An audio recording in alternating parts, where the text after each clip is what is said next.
Part 3, she vanished on Christmas Eve. Who was in our cabin? My heart pounded as I turned around, trying to process what was happening. Sarah, my Sarah, wasn't the person standing behind me. Her expression was vacant, her eyes glassy, as though she wasn't really there at all. The man, his grin still too wide, stepped closer. He was tall, disheveled, with dark, piercing eyes. He didn't look like anyone I'd ever met, but there was something oddly familiar about him, something haunting. "She's been waiting for this moment," he said, his voice low and raspy. "You should have never taken her away from me." I stepped back, shaking.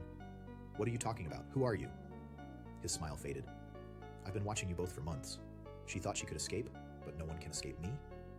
The air around us grew colder, and I realized too late. This was no random man. Sarah took a step forward, her movements slow, almost robotic. "I'm sorry, I couldn't leave him," she whispered, her voice barely audible. "I thought I could fight it, but I couldn't." The man laughed darkly. "You still don't understand, do you? Sarah never really left me. She just came back to finish what was started." I felt a sickening twist in my gut as I watched Sarah take the man's hand, her fingers cold and stiff.